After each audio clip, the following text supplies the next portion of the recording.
오늘 함께 나눌 하나님의 말씀은 잠언 22장 17절에서 29절까지입니다.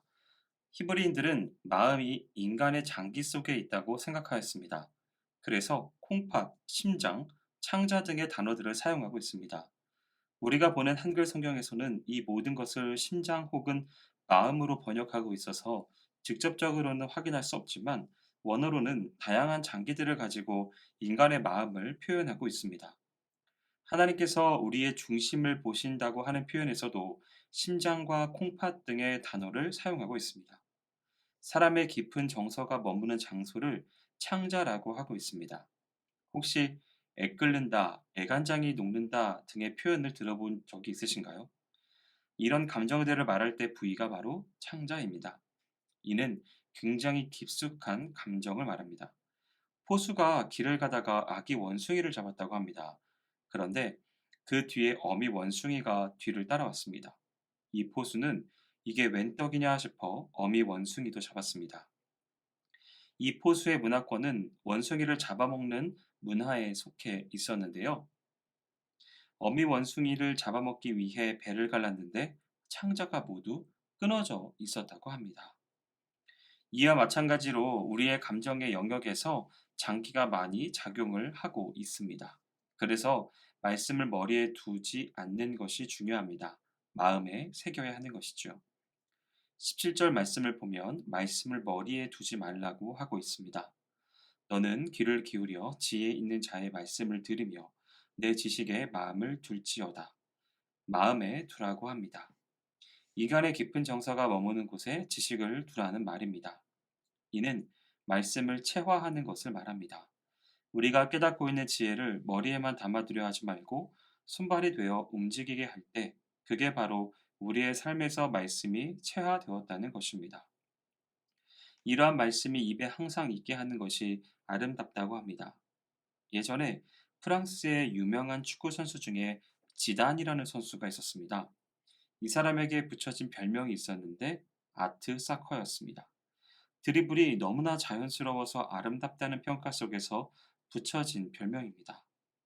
그의 드리블은 정말 군더더기 없이 너무나 자연스러웠습니다.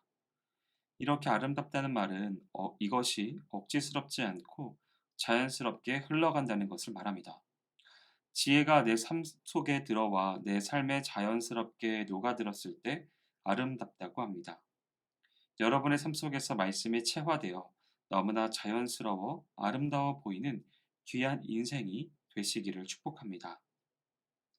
따라서 말씀을 교육하는 것은 단순히 말씀을 잘 아는 사람으로 만드는 것이 되어서는 안 됩니다. 예전에 교육부의 이름이 교육인적 자원부였습니다. 이 말이 갖는 의미는 교육의 목적을 인적 자원을 만드는 데 있었다는 것입니다. 교육의 목적이 이러면 안 된다고 해서 이 이름을 없앴습니다. 교육의 목적은 자원을 생산해내는 데 있는 것이 아니라 참 사람됨에 있습니다.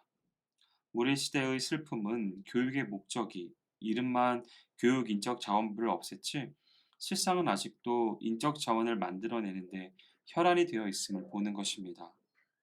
이 시대의 기독교인들이 성서를 가지고 있다면 교육에 대해서 달리 생각할 수 있어야 하겠습니다.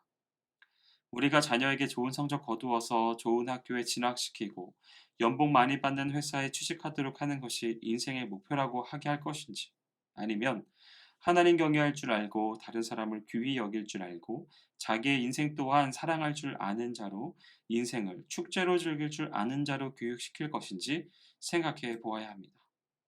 따라서 우리의 지혜 교육의 목표는 여호와 경외에 있어야 합니다. 하나님이 주신 가능성을 가지고 충만하게 살되 결과를 하나님께 맡기는 것, 그리고 내 삶의 성공과 실패를 모두 하나님께 맡기는 것이 여호와를 의뢰하는 것입니다. 바라기는 이 지혜 교육에 우리 모든 성도들이 함께하는 은혜가 있기를 소원합니다. 오늘 말씀을 나누는 모든 지체들은 이 과정 가운데 기쁨으로 참여하시기를 소원합니다. 그리고 여러분의 자녀에게도 이 지혜 교육을 반드시 우선시하여 수행함으로 여호와를 경외하는 삶을 격려하는 모습이시기를 축복합니다. 사랑하는 여러분, 이 교육은 오늘 일어나야 합니다. 19절 말씀에 내가 내게 여호와를 의뢰하게 하려 하여 이것을 오늘 특별히 내게 알게 하였노니 라고 하고 있습니다. 매일매일 여호와 경외하는 것을 가르치고 살아가도록 해야 하는 것입니다. 그래서 누군가 말했습니다. 오늘을 오, 늘 이라고 말입니다. 여호와를 경외하는 지혜에 날마다 오 하면서 놀랍도록 깨닫고 늘 마음에 새겨서 살도록 하는 교육이 필요하다는 말입니다. 이 교육이 당신을 위해 특별히 알게 하였다고 하고 있습니다. 그런 의미에서 우리가 날마다 큐티하는 것은 참으로 중요합니다. 이 시간을 통해 영적 진리를 깨닫는 것은 참으로 우리 교회에 있어 큰 유익이 아닐 수 없습니다. 그런데 이 시간이 라디오 청취하는 식으로 되어서는 안 됩니다. 버스 안에서 음악 듣듯이 해서는 안 됩니다. 이 시간은 하나님의 말씀을 나누는 시간이고 묵상하는 시간입니다. 깊게 생각해보고 말씀을 상고해보고 곱씹고 곱씹어서 내 삶 가운데 어떠한 모습으로 살아갈 것인지에 대한 많은 것들을 생각해야 되는 시간이라는 말입니다. 그러니 경솔하게 대해서는 안 되는 것이죠. 오 하는 경탄이 있기 위해서는 그만큼 시간을 투자하고 마음을 쏟아야 합니다. 생각해 보십시오. 수학의 미적분을 하기 위해서 얼마나 긴 시간을 수학에 투자해야 되는지 말입니다. 그만큼보다 훨씬 더 시간을 투자해야 합니다. 만약에 100만 원을 내고 수업을 듣는다면 그 사람의 수강 태도는 어떠할까요? 그만큼보다 훨씬 더 집중해야 합니다. 하나님 말씀이기에 그렇습니다. 이것이 오 하는 경탄을 주고 늘 마음에 새길 때 놀라운 역사가 일어나기 때문에 그렇습니다.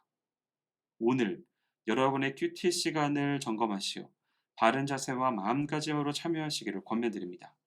큐티 이외에도 예배나 기도 등도 같은 생각으로 적용할 수 있습니다. 잘 한번 생각해 보시기 바랍니다. 그런데요, 마지막으로 하나를 더 이야기하고 싶습니다. 바로 깨닫는 것에서 그쳐버리면 안 된다는 것입니다.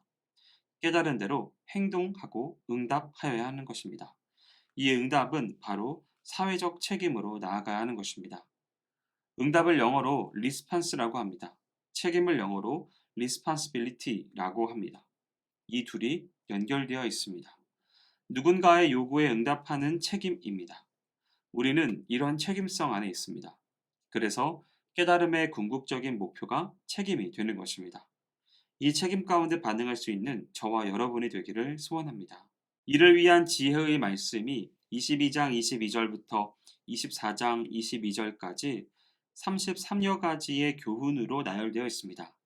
오늘을 시작으로 해서 여러 지혜의 교훈들을 배우게 될 때 이에 대해 머리로 이해하는 데서 그치는 것이 아니라 마음으로 받으시고 삶으로 실천하는 것을 통해 여러분의 삶의 자리에서 요구되는 책임에 부응하는 삶이 되시기를 주님의 이름으로 축원드립니다. 기도하겠습니다. 사랑과 은혜가 많으신 하나님 아버지, 우리 안에 말씀을 머리로 두지 않고 가슴에 새기라고 하는 귀한 말씀을 허락해 주셔서 감사합니다. 하나님, 우리가 말씀을 경홀히 여기지 않게 하시고 이 말씀을 삶으로 살아내게 하시며 그러한 책임성 있는 귀한 삶으로 나아갈 수 있도록 은혜와 은총을 내려 주옵소서. 행하실 주님을 기대하오며 모든 말씀 예수님의 이름으로 기도합니다. 아멘.